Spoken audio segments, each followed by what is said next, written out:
Bonjour à tous, j'espère que vous allez excellemment bien. Aujourd'hui on se retrouve pour faire le débrief de l'étape numéro 10 de ce Tour de France.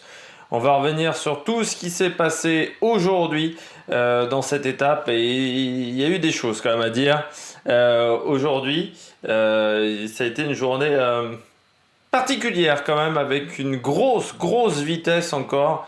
C'est vrai que je rappelle qu'on est sur le deuxième tour, le plus rapide de l'histoire sur la première semaine. Et là aujourd'hui, la moyenne n'a pas vraiment baissé. 44 691 pour une étape avec 2000 mètres, 2700 mètres de dénivelé positif. C'est voilà, une sacrée vitesse de la part des coureurs. Top flop comme d'habitude. On reviendra sur un événement qui s'est passé aujourd'hui. Et puis voilà, programme un petit peu chargé. Et encore, peut-être que ça ne sera pas la vidéo la plus longue de ce Tour de France.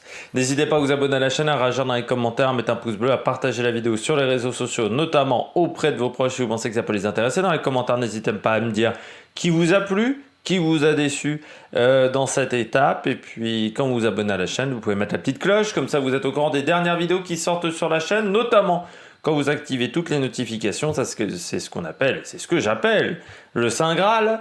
Et comme ça, vous serez au courant des vidéos F1 qui va sortir demain parce qu'elle est enregistrée, mais elle n'est pas encore montée. Et elle sera montée un petit peu à l'arrache parce que pas le temps pour le moment. Et puis de toute façon, il n'y avait pas le temps au niveau upload. Hein. Là, ce matin, enfin cet après-midi, j'ai uploadé toute l'après-midi. Pour que ça arrive à peu près en temps et en heure toutes les vidéos, donc ça a été assez chaud. Et puis les vidéos football bien entendu avec l'Euro féminin. Étape encore donc sur un énorme rythme en début de journée. Et malgré ça, ce qui était un peu ma peur, parce que j'ai vu les attaques en début de journée. Pour tout vous dire, là pour une fois j'ai regardé entre 13h et entre 13h30 et 14h15 20. Parce que ça uploadait, donc je me suis dit tiens je vais regarder le début d'étape, c'était très animé, après j'ai dû enregistrer encore, donc c'était plus la même chose. Mais on a eu encore un énorme rythme en début de journée et malgré tout on a eu une belle bagarre en fin d'étape. C'est vrai qu'on aurait pu s'attendre à ce que le premier qui attaque soit le premier à gagner, ce qui arrive souvent dans ce genre de situation. Et là, autant vous dire que je vous aurais dit, l'étape m'a fait chier jusqu'au bout. Et j'aurais pas mis la même note. Mais l'étape a été très animée dans le final parce que la montée de Megève ne permettait pas de faire facilement des écarts. Il fallait vraiment être au-dessus du lot pour faire des écarts. Et on a vu des belles courses d'équipe aussi. Je pense à la Bahreïn, je pense à EF qui ont couru en équipe. Et puis un sprint final surprenant dans les 400 derniers mètres, notamment avec Benjamin Thomas qui a tenté d'anticiper. Enfin voilà, ça a été un sprint en force et à l'arrache. Un scénario qui a été bizarre aujourd'hui. On reviendra là-dessus sur la manière de courir des UAE qui est quand même particulière. Bon, on va revenir sur la chose qui fâche, peut-être aujourd'hui la manifestation qu'il y a eu à une trentaine de kilomètres de l'arrivée. Manifestation d'écolos extrémistes qui ont manifesté voilà, dans l'étape finale. Manifestation qui aura pu être très dangereuse. Vous allez me dire pourquoi on n'a pas anticipé à rater la course avant. Je suis quasiment sûr qu'ils ont fait comme ça, c'est-à-dire ils ont laissé les voitures d'avant-course passer et puis ils se sont insérés juste avant les coureurs. Pourquoi je vous dis ça? Parce que les fumigènes, ils ont été craqués juste avant. Les fumigènes, une durée de vie d'un fumigène, c'est pas très long. On a tous vu dans les stades de foot ou en Formule 1 par exemple, si vous avez regardé le dernier Grand Prix d'Autriche, vous allez voir des fumigènes. La durée de vie d'un fumigène, c'est pas 40 heures. Hein. Et là, vu qu'il n'y en avait qu'une dizaine, ça se dissipe vite la fumée. Donc si on a vu une fumée telle sur la route, c'est qu'ils les ont craqués juste avant le passage du premier coureur. Donc là, tant de dire que du côté de l'organisation, on ne pouvait pas faire grand-chose. L'organisation qui a bien géré la situation, bon, les policiers qui ont viré Manu Militaris et les manifestants qui n'avaient rien à faire là. Ce qui m'énerve déjà sur plusieurs points avec cette manifestation. Alors déjà, bon, j'ai trouvé un truc très drôle, mais c'est un petit peu comme Cyril Guimard qu'on appelle le grand druide. Hein, on n'est plus à ça près au niveau des incohérences dans le monde. Des fumigènes pour défendre l'écologie. les fumigènes qui doivent être fabriqués dans des usines, ça doit être catastrophique. Les usines, ça doit être des trucs hyper polluants. En plus, avec, c'est pas des fumigènes bio. Hein, on n'en trouve pas des fumigènes bio. Donc déjà, moi j'ai trouvé ça assez ironique dans l'affaire d'utiliser des fumigènes pour parler d'écologie. Bon. Et dès qu'on parle de lumière en face enfin, qu'on parle de la lumière dans tous les orifices, j'ai l'impression. Je vais pas réussir à retrouver l'expression. La lumière à tous les étages, voilà. Mais surtout, pourquoi tu vas emmerder les gens qui se divertissent? Je pense que le cyclisme, c'est pas le pire sport déjà en termes de pollution. Alors certes, on peut faire mieux.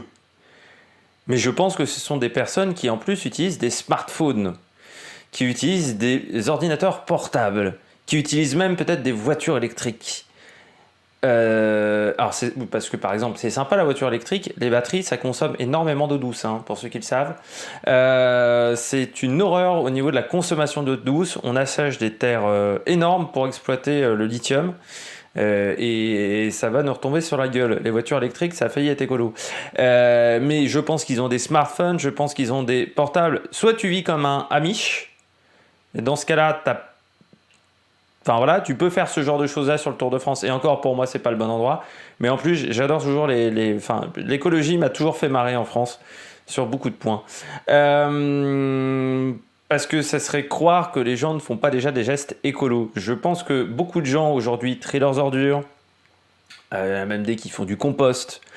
Il y a beaucoup de gens qui font de l'écologie. Si tu veux emmerder, si tu veux faire parler d'écologie, il faut peut-être aller à Matignon, il faut peut-être aller à l'Élysée, il faut peut-être aller devant chez Total, devant de ces entreprises-là. Pourquoi tu vas emmerder les gens lambda? Voilà. Encore une fois, pour moi, ce n'est ni l'endroit ni le lieu pour parler de ce sujet, le Tour de France. Le Tour de France est un divertissement, qui est un divertissement gratuit. Les gens ont déjà assez de problèmes comme ça en ce moment, que ça soit au niveau financier, que ça soit la Covid, que ça soit les urgences dans les hôpitaux, que ça soit plein de choses, même au niveau psychologique, pour que tu ailles les emmerder dans peut-être, sur les 2 dernières années, leur seul moment de joie. Parce qu'il faut bien se dire qu'il y a des gens qui sont sur le bord de la route là, aujourd'hui, c'est peut-être leur seul moment de joie sur les 2 dernières années. Et tu vas les emmerder. C'est comme si tu faisais une manifestation avant un enterrement. Ce n'est ni le lieu, ni l'endroit. Il y a des endroits où on peut manifester. Il y a des moments on peut manifester, on peut parler d'écologie. Je ne pense pas que l'étape du Tour de France, ça soit le lieu ni l'endroit. Je pense que même ça a plutôt desservi la cause qu'autre chose. Plus qu'autre chose. Ensuite, c'est vrai qu'il n'y a pas assez de danger sur la route au niveau des cyclistes pour ajouter un danger pareil. Pour faire prendre un risque pareil, Bettiol, ils ont eu du cul. Bettiol, ils voient l'action et que Bettiol est quand même habile sur un vélo. Je ne sais pas si Chris Froome aurait eu le même temps de réaction, mais il a eu quand même la bonne décision. Mais vraiment, enfin, c'est complètement stupide. Voilà, encore une fois, c'est ni l'endroit ni le lieu. Ça dessert complètement la cause de l'écologie. Je pense encore une fois que le cyclisme n'est pas le pire sport. Alors, c'est pas le meilleur, hein, mais c'est pas le pire, je pense. Et je pense que le cycliste fait des efforts en plus en termes d'écologie. Non, c'est pas comme si on mettait des pénalités aux coureurs quand ils jettent les bidons pas au bon endroit. Bon. Les mecs en Formule 1, quand ils jettent les protections sur les casques, les tear-off, ils les jettent n'importe où. Hein. Il n'y a pas un bac spécial pour mettre les tear-off sur la piste de Formule 1. Donc, voilà. En cycliste, tu es obligé de mettre ton bidon à un endroit précis quand même. Et en football, bon, les déchets, voilà, on a vu un nombre de vestiaires dans des sales états après des matchs de foot. Hein, donc, bon. Et les transferts en avion, je rappelle que souvent les coureurs utilisent des charters classiques, hein, utilisent des vols long courrier ou courts, enfin classiques. Ils n'ont pas des charters affrétés par les équipes. Hein. C'est pas le cas des footballeurs. Voilà, si tu veux. Ah, encore, on s'attaque un petit peu à situation facile. Et pour moi, c'était ni le lieu ni l'endroit pour le faire. Ça aurait pu être très dangereux. Et pour moi, ça n'a aucun intérêt. C'est pour ça que je ne diffuserai aucune image de cette manifestation. On vous dit pourquoi j'aurais pu mettre une photo. Parce que je n'ai absolument pas envie de faire de publicité à ces personnes. Voilà. Qui, je pense, n'ont fait ça que pour avoir un petit quart d'heure de gloire. Et je ne parlerai ni de leur... je ne sais pas s'il y avait un nom d'association, mais même s'il y avait eu un nom d'association, j'en aurais absolument pas parlé. Ni ni montrer leurs photos. Je crois qu'à des moments, quand les gens font des actions stupides, je crois qu'il ne faut pas les mettre en avant. Il ne faut pas les mettre en photo, ce genre de choses. Note de l'étape, 15 sur 20. Pourquoi? Parce que avant cette manifestation et après cette manifestation impromptue. Et puis, je rappelle surtout qu'il risque quand même quelque chose de grave. Parce que déjà, il y a mise en danger de la vie d'autrui. Car un coureur cycliste passé par là, donc c'est une mise en danger de la vie d'autrui. On sait qu'il y a une course. Donc normalement, il faut avoir un comportement approprié. Demandez à la madame sur le dernier Tour de France avec 5 pancartes, ça a été 1200 €. Et on combine à ça en plus manifestation sans autorisation, parce que je rappelle que si vous voulez faire une manifestation, il faut demander l'autorisation à la préfecture. Sinon, c'est une manifestation non autorisée. Voilà. Il y a des règles en France, il faut également les connaître. Nul n'est censé ignorer la loi, normalement. Eh ben les écolos, si. Les écolos extrémistes. Hein. Quand je parle des écolos, là, dans le terme écolo, c'est écolo extrémiste. Hein. Je sais bien qu'il y a des gens qui ont une conscience écologique et qui ne sont, je pense, absolument pas d'accord avec cette manifestation. Note de l'étape, donc encore une fois 15 sur 20, parce que j'ai pris beaucoup de plaisir en début de journée pour l'une des rares fois de ce Tour de France où je vais voir le début d'étape. Et j'ai pris beaucoup de plaisir en fin de journée aussi, encore une fois, parce qu'il y a eu de multiples attaques. Vraiment, ça se bagarrait dans tous les sens. Donc ça a été assez intéressant à suivre. Et le sprint était assez sympa également. Et puis on a failli avoir un changement de maillot jaune. Donc ça, c'est aussi sympathique. On passe tout de suite au bilan des Bleus. Du côté du bilan des Bleus, il va être assez court aujourd'hui le bilan des Bleus. En plus, j'ai mis Benjamin Thomas dans l'échappée. Pourquoi? Parce que Benjamin Thomas était animateur de la journée, parce que Benjamin Thomas, il a fait une belle étape. Il n'y a pas grand chose à se reprocher, Benjamin Thomas. Il a tenté d'anticiper, c'est peut-être le seul truc où il peut se dire, bon, il a tenté d'anticiper le sprint, mais en même temps, s'il n'avait pas anticipé le sprint, est-ce que Kort Nielsen aurait gagné? Peut-être pas, parce que Nick Schultz était très très fort aujourd'hui. Le coureur australien, et il m'impressionnait même. Moi, j'avais mis une petite pièce sur lui, tu vois. Dans le genre de finale, je me dis à 15 km de l'arrivée, qui peut gagner? Mais j'avais vu Nick Schultz au pied de la bosse, je me suis dit, lui, je mets une petite pièce. Bon, pas de pause, c'est pas de chance, c'est pas lui qui a gagné. Je vois pas grand chose face à Kort Nielsen. Mais s'il n'avait pas couru de cette manière, peut-être que Kort Nielsen n'aurait pas pris l'avantage. Et puis, il y a un moment, il a tenté de relancer l'allure, mais il fallait le faire. Parce que ça sentait l'enterrement de première classe, la dernière Bétiole. Donc il a relancé aussi, voilà, quand vous avez Fred White notamment qui sort, lui il part en contre. Voilà, après sur une étape comme ça aussi, au bout de 160 bornes à 45 à l'heure, il faut réussir à avoir encore les cuisses qui ne brûlent pas. Et je pense que c'est ce qui s'est passé, c'est-à-dire qu'il avait déjà accumulé pas mal de toxines et quand il a voulu vraiment faire l'effort, ça s'est pas passé comme il le souhaitait. Bon, il finit 7ème de l'étape, mais au moins on l'a vu, Benjamin Thomas, dans une échappée de 20. Et bon, voilà, il n'y a pas la réussite au bout pour Benjamin Thomas, mais ça va être important également pour Cofidis, pour relancer un petit peu on va dire presque la machine. Mais c'est vrai que, voilà, pour entamer une deuxième semaine où il va falloir être conquérant du côté de la Cofidis, notamment pour le maillot à poids, ça a relancé un petit peu cette équipe. Et puis Benjamin Thomas, ça reste un bon coureur maintenant français. Et c'est vrai que on voit ça confirme qu'il a progressé dans les côtes. On l'avait vu notamment en tout début de saison sur l'étoile de Bessèges. Voilà, Benjamin Thomas, il a maintenant des belles qualités en bosse. Alors c'est pas un puncher, mais quand il y aura besoin de coureurs rapides dans une arrivée en bosse, pourra compter sur Benjamin Thomas. Parmi les flops aujourd'hui, j'ai mis BNB Hotel. Encore une fois, un énorme problème de management chez BNB Hotel, mais bon, là aujourd'hui, ils ont mis quelqu'un dans l'échappée. Comme la veille aussi avec Benamour. Mais ils ont très mal couru aujourd'hui en fait. C'est-à-dire qu'il y a Goujar qui est tout seul devant. Bon, tu te dis, déjà Goujard, bon, faut pas qu'il se donne à fond. Tu vois, faut qu'il attende qu'il y ait des gens soit que le peloton le rattrape et qu'il tente de repartir une deuxième fois, ou soit faut qu'il se mette faut qu'il reste à 20 secondes, mais faut qu'il attende qu'il y ait des gens qui rattaquent. Mais moi, je pense que la solution aurait été plutôt de se faire attraper par le peloton et de repartir sur une nouvelle attaque. Bon.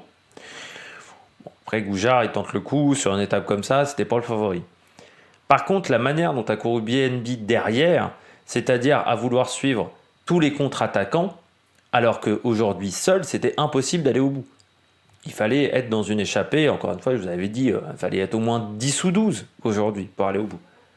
Donc, à quoi ça servait de suivre et de bloquer tous les contres qui auraient pu rejoindre Goujard en début de journée? Déjà, là, pour moi, la manière dont ils ont couru en début d'étape, ça n'avait aucun intérêt. Ils se sont épuisés pour que dalle. Parce qu'au final, c'est quand même un groupe de 25 qui est sorti, qu'il n'y avait même pas Goujard dans ce groupe-là, et qu'ils avaient un représentant dans ce groupe-là. Et le représentant, en plus, c'était pas le bon. Enfin, déjà sur une étape comme ça, Pierre Rolland, en temps normal, j'aurais dit non. Parce qu'il n'y a pas assez de pourcentage pour Pierre Rolland, qu'il n'y a pas assez de difficultés aujourd'hui. Surtout dans les 80 derniers kilomètres. Mais en plus, le mec a des douleurs respiratoires au niveau bronche depuis 2-3 jours. Donc autant te dire que dans le final, quand ça allait accélérer sévère, il n'allait pas pouvoir suivre le rythme. Parce qu'au niveau cardiaque, ça n'allait pas suivre. Au niveau respiration, ça ne pouvait pas suivre à partir du moment où vous avez les bronches qui sont irritées. Donc pourquoi ne pas avoir mis un deuxième coureur ? Pourquoi Pierre Rolland s'est démené pour prendre des points au classement de la montagne sur des côtes où en plus il y avait quand même très peu de points à prendre aujourd'hui. Donc, si tu veux jouer le classement de la montagne, il fallait être dans l'échappée avant, mais pas aujourd'hui. Aujourd'hui, il y avait très peu de points à prendre. Et pourquoi il n'y avait pas Bonamour ? Parce que pour moi, aujourd'hui, l'étape, elle convenait à Franck Bonamour. Parce que pour moi, Franck Bonamour, c'est pas un pur grimpeur. Franck Bonamour, c'est un coureur qui a une bonne pointe de vitesse, qui a une bonne résistance. Pourquoi c'était pas Franck Bonamour qui était dans l'échappée ? Pourquoi on a mis Pierre Rolland ? Et forcément, donc Pierre Rolland a lâché très tôt. Donc dès demain, déjà, vous ne vous souviendrez plus que Pierre Rolland était dans l'échappée. Donc d'un point de vue marketing communication, c'est encore foiré. Et encore une fois, BNB Hotel. Ce matin, ils sont passés pour des clowns. Juste sur le début de journée, quand ils suivent tous les contres, ça n'avait aucun intérêt. Mais vraiment aucun intérêt à ce moment-là. Il fallait plutôt aider à ce que ça revienne, quitte à être 2 ou 3 dans l'échappée. Dans une échappée de 10 ou 15, quand tu es 2 ou 3, c'est quand même un avantage. Non. J'ai l'impression que dans l'équipe de Jérôme Pinault, et du côté des assistants directeurs sportifs, là aussi, on n'a pas la lumière à tous les étages. Une fois qu'on a retrouvé l'expression, je vais l'utiliser 150 fois dans cette vidéo. Peut-être pas. Et du côté d'AG2R aussi, parce qu'il aurait fallu qu'il y ait quelqu'un devant. Alors, bon, déjà Cosnefroy, mais Cosnefroy sur ce Tour de France, j'ai l'impression que... Mais un peu comme sur tous les grands tours. Cosnefroy, il y a une année, il avait pris le maillot à poids, mais il avait fini... Enfin, il n'arrivait même pas à choper des points au bout de 5-6 jours de course parce qu'il était complètement cramasse. Toujours trouvé que Cosnefroy sur les grands tours, il y avait un souci, alors peut-être un souci de récupération pour Benoît Cosnefroy, mais c'est quand même un coureur qui n'a jamais été très efficace sur les grands tours. Mais bon, aujourd'hui on pourrait se dire, pourquoi pas Benoît Cosnefroy, mais il y avait aussi d'autres cartes aujourd'hui, pourquoi pas un Michael Cherel, voilà, pourquoi pas un Oliver Nezen aussi. Quand tu vois que Kort Nielsen s'impose, Nezen il a des qualités aussi, donc... je pense que on aurait dû avoir un G2R devant. On n'a pas eu un G2R et en plus Aurélien Paré-Pinte a été en difficulté quand même sur cette étape. Il a perdu, il n'a pas perdu de temps, mais le début de journée a été très compliqué pour Aurélien Paré-Pinte. Donc ce que je vous disais, que je trouvais que c'était peut-être un peu tendre Aurélien Paré-Pinte, même pour un top 15, ça se confirme une chouille que le top 15 va pas être facile déjà à récupérer pour Paré-Pinte parce que ça reste un coureur peut-être un peu trop tendre pour jouer le général d'un grand tour. On passe tout de suite au coureur au top. Attaque de Marlou! Du côté des coureurs au top, je commence avec Magnus Cort Nielsen. Eh bien, Magnus, c'est le tour de Magnus. Non, mais Très belle victoire aujourd'hui de Magnus Cort Nielsen. C'était pas le plus fort aujourd'hui. Il a profité, c'est un petit filou quand même, Cort Nielsen, c'est un coureur intelligent, donc il a profité du travail de Bettiol. Malgré tout ça, on a bien senti qu'à un moment, les jambes n'étaient pas incroyables, mais c'est un coureur qui se bat tout le temps. C'est un guerrier, Cort Nielsen. C'est un coureur qui ne lâche jamais. On se souvient notamment de la Vuelta l'année dernière, quand il fait 2 ou 3, je ne sais plus sur quelle étape, où il m'avait impressionné dans la bosse par cette capacité à résister alors qu'il y avait 10-15 secondes d'avance pendant 30 bornes. Il n'avait jamais eu une marge. Et il avait continué, il avait roulé à fond. C'est un coureur qui a des capacités à rester à fond, qui sont assez sensationnelles, Cort Nielsen. Et puis, bah, il nous anime ce Tour de France quand même. Hein. Les 3 jours, enfin les 2 jours au Danemark, sur les 2 étapes en ligne. Puis après, jusqu'au pavé, il a été animateur de cette course. Et puis ça récompense quand même Cort Nielsen, parce que peut-être qu'il n'aura pas le maillot à poids, peut-être qu'il n'aura pas le dossard du super combatif, qui est quand même souvent réservé à un francophone, ou à un coureur d'une équipe française. Mais du côté de Cort Nielsen, heureusement qu'il a été là sur certaines étapes, et voilà, bravo Monsieur Cort Nielsen pour votre Tour de France, il est déjà réussi, et haut la main, et cette victoire d'étape, elle le récompense. Parce que voilà, il a fait vraiment une belle journée, il a très bien couru aujourd'hui. C'est sa 2e, je crois, sur le Tour de France, de tête, Cort Nielsen. Je crois qu'il n'y a que le Giro, il n'en a pas. Oui, c'est sa 2e sur le Tour de France. Et puis, j'ai été assez sévère avec lui sur le dernier Tour d'Italie, il faut le dire, avec Cort Nielsen, en disant voilà, il n'arrive pas sur les sprints, je sais pas ce qui se passe pour Cort Nielsen. Bah, tout simplement, il était prêt pour le Tour de France, et que le Tour d'Italie, c'était trop tôt pour lui. Mais voilà, sacrée perte de la part du coureur danois, et puis encore une fois, cette capacité à toujours être au top. Et puis, c'est quand même un coureur qui a un profil de coureur de classique, mais qui est quand même très performant, surtout sur les courses par étapes, parce que c'est là où il a eu vraiment ses meilleurs résultats, c'est sur les courses par étapes. 6 victoires sur la Vuelta, 2 sur le Tour de France, 2 sur Paris-Nice, 4 sur le Tour de Danemark. Sur 23 victoires, il y a beaucoup d'étapes de grands tours. Donc, mais voilà, belle journée aujourd'hui pour lui. Puis déjà 2 top 5 quand même sur ce Tour de France. EF pourra lui dire merci en fin de saison au niveau des points UCI quand même, un petit peu. On poursuit avec le deuxième coureur, c'est Nick Schulz, qui est 2e de l'étape aujourd'hui. Nick Schulz, alors pour tout vous dire, c'est pas un coureur que je connaissais plus que ça avant ce matin. J'ai vu quelques fois Nick Schulz, mais surtout dans un rôle d'équipier, donc je connaissais pas vraiment ses qualités. Voilà, quand je l'ai vu ce matin dans l'échappée, pour moi il faisait pas partie des favoris. Quand j'ai vu déjà Jack Bauer rouler pour lui, je me suis dit, on a une idée derrière la tête du côté de Bike Exchange, parce que Jack Bauer, ça aurait pu être un coureur qui aurait pu tenter sa chance, je sais pas, mais s'il se sacrifiait autant, s'il a roulé aussi fort pour Nick Schulz, c'est qu'il y avait une idée derrière la tête. Et puis à un moment, je l'ai vu se mettre en danseuse, mais vraiment au pied de l'altipop de la montée finale. Et j'ai trouvé une impression de puissance chez lui, et je me suis dit, oui, ça va faire mal. Et puis, il attaque au bon moment. Lui, il a attaqué, il a utilisé une seule cartouche. Quand il revient devant, c'est peut-être là où il fait l'erreur. Moi, j'aurais contre-attaqué direct. C'est-à-dire, quand il y a Luis Leon Sanchez, moi, j'aurais tenté de contre-attaquer direct, mais peut-être qu'il était déjà un peu cuit. Derrière, il y a Johansson qui revient, Matteo Johansson, de Movistar qui revient. Il fait vraiment le job, encore une fois, très bien placé. Il collabore avec Johansson. Enfin, voilà, ça s'est très bien passé. Et pour finir, il fait quand même pas un mauvais sprint, et il a fallu du grand Cort Nielsen pour battre Nick Schulz.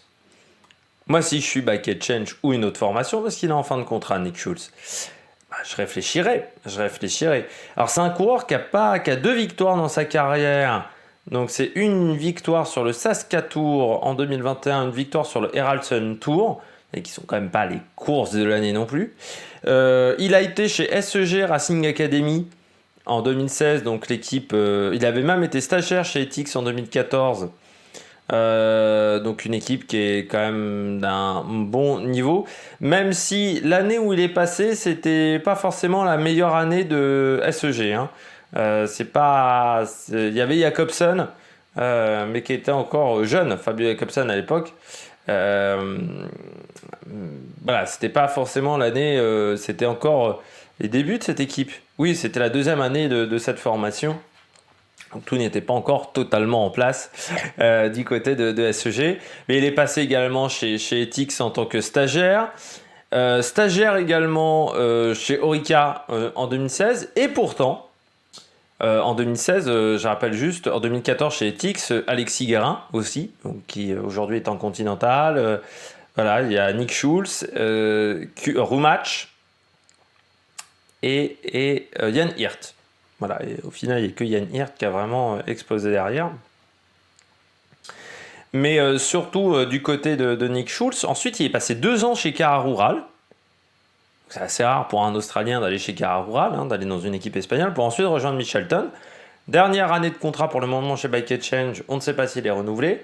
C'est toujours un peu le problème pour les équipiers. Hein. Souvent, pour se faire renouveler les contrats, c'est parfois un petit peu compliqué. Pas de grands résultats cette saison, hein. Il a fait 14e de la Flèche Wallonne, ce qui montre quand même déjà une certaine puissance physique quand même, et un certain punch. Et là dans le final il a été très bon. Un coureur que j'aimerais revoir à l'avant d'une course cette saison, parce que vraiment il m'a un peu tapé dans l'œil aujourd'hui.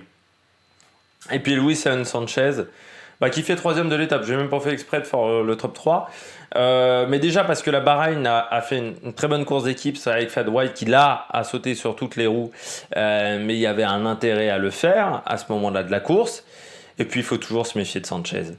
Et puis il est 10e du général ce soir, Sanchez. Hein. Enfin, mais il faut toujours se méfier de Luis Sanchez parce que ça fait partie des coureurs qui sont très difficilement prenables dans des échappées. C'est-à-dire, tu sais que quand tu l'as dans une échappée, ça va être chiant. Parce qu'il va sauter des relais, c'est un peu comme un Thomas Vauclair, quoi. C'est des coureurs qui sont chiants dans les échappées, alors qu'ils ont un bon rendement, mais qui sont chiants. Parce qu'ils ont un énorme sens tactique. Et malgré le fait que Sanchez n'ait pas gagné depuis 10 ans sur le Tour de France, c'est un coureur qui a un énorme sens tactique, Sanchez. Et là, il a été solide. Mais oui, il a plus les jambes de ses 20 ans, hein, Sanchez. C'est un coureur qui a maintenant 15 ans de carrière. Donc ça a été un peu dur dans le final, mais il a encore une énorme condition physique, hein, Sanchez. C'est impressionnant. Ça va encore donc faire parler autour de la Bahreïn. Mais il a été impressionnant aujourd'hui, Sanchez. Et bon, après, il lui en a manqué un petit peu dans le final, ça c'est clair et net. Mais voilà, moi c'est un coureur qui m'a toujours... c'est un coureur qui aura eu quand même une carrière surprenante parce que au départ on pensait que c'était un grimpeur qui allait concurrencer Contador Sheck en tout début de carrière, notamment quand il s'impose sur Paris-Nice. Et puis au final il a toujours eu du mal en haute altitude, ça n'a jamais été forcément le meilleur au-delà de 2008-2009, il a toujours eu des soucis. Et ce qui fait qu'il s'est transformé en baroudeur et en équipier et en capitaine de route à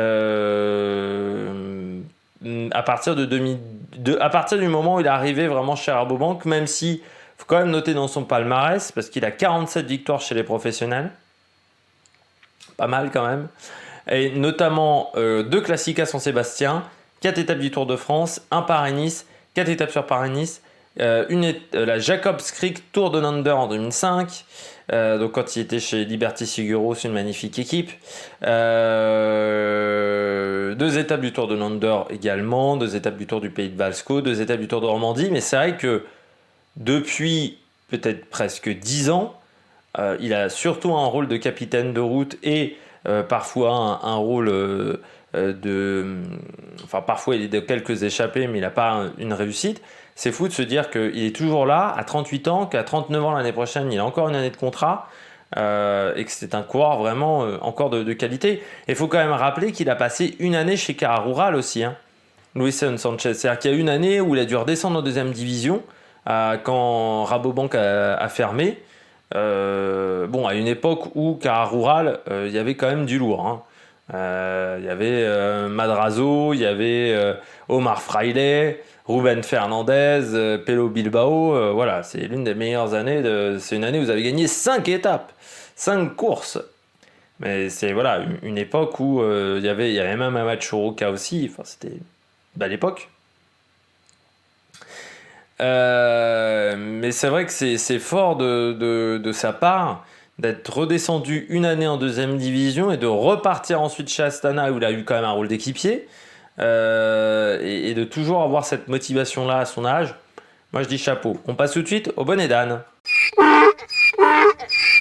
Deux bonnets d'âne aujourd'hui pour un sujet presque similaire pour du côté des deux bonnets d'âne. Je commence avec UAE. J'ai encore pas compris leur manière de courir. Parce que, bon, début de journée, on roule fort.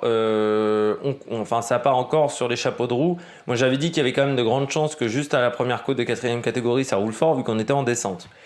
Départ en descente ce matin. Mais même après, ça continue de rouler très très fort jusqu'au col de Jambouze, où ça a roulé sur un énorme rythme. Après, tu te dis, bon, soit ils veulent jouer la victoire d'étape aujourd'hui à Megève, avec Pogacar, bon, soit ils vont laisser 3 minutes à l'échapper, 3-4 minutes à l'échapper comme la veille, bon, en roulant encore fort dans la fin de journée, mais parce qu'ils veulent contrôler l'échappée, surtout qu'il y avait Kemna. Je me dis, ils n'ont pas réussi à éviter que Kemna prenne l'échappée. Je me dis, Kemna, c'est quand même... Déjà, ils ont fait ça avec Uran, de rouler et pour éviter qu'Uran soit maillot jaune. Je me suis dit, avec Kemna, ils vont le faire encore plus. Sauf que non. Ils laissent l'écart augmenter, encore plus après la manifestation. Et il y a un moment, pendant quand même 10-15 km, Kemna s'est retrouvé à être maillot jaune virtuel. Alors qu'ils nous ont fait chier quand même tout dimanche à rouler comme des tarés pour Uran. Uran, oui, il y a 5 ans, il était dangereux. Aujourd'hui, c'est plus le cas. On voit bien que sur ce Tour de France, il n'est pas en grande condition physique. Donc, rouler autant contre Uran et ne pas rouler derrière Kemna, qui est dans la fleur de l'âge, qui est au top en ce moment depuis 2 mois. Incroyable. Alors après, tu peux te dire, d'accord, ils roulent pas, mais c'est parce qu'ils n'ont pas d'équipier. Et dans ce cas-là, pourquoi tu as contrôlé autant en début de journée? Sinon, il fallait laisser partir la première échappée. À partir du moment où tu bloques une tentative, 2 tentatives, 3 tentatives d'échappée, tu sais que celle qui va partir, il y aura forcément des bons coureurs et des coureurs costauds. Parce que pour réussir à résister à 1 heure de course à 45 de moyenne, ou plus de 45 de moyenne, forcément il faut être costaud. Si tu veux que ce soit des coureurs pas très forts qui gagnent, il faut laisser partir la première échappée. Donc là encore, je ne comprends pas la stratégie du AE. Et ensuite, en fin d'étape, bon, ils ont un peu roulaté, mais ils gardent le maillot jaune ce soir. Parce qu'à un moment, on s'est dit, bon, ils veulent se débarrasser du maillot jaune. Voilà, il y a une stratégie d'équipe. Bon, ils vont le donner à Kemna. Bon, ils vont décider de rester à 1 minute, 1 minute 30, pour pas être obligé de contrôler demain. Mais même pas, parce que ce soir, c'est toujours Pogacar qui a le maillot jaune. Donc, je n'ai vraiment pas compris la stratégie du AE. Si certains ont mieux compris que moi la stratégie, on peut en débattre dans les commentaires. Mais soit tu restais à 3 minutes ou 4 minutes par exemple, parce que Kemna était un peu plus loin en général, et dans ce cas-là, tu laissais Kemna à 4-5 minutes au général, et donc encore assez loin. Soit tu décidais de rester à 3 minutes, mais dans ce cas-là, en fin de journée, on allait chercher la victoire d'étape. Soit, dès le matin, on décidait que c'était portes ouvertes aujourd'hui. Enfin, c'est voilà, très surprenant la stratégie. Et puis en flop, Kemna, parce que il prend pas le maillot jaune ce soir.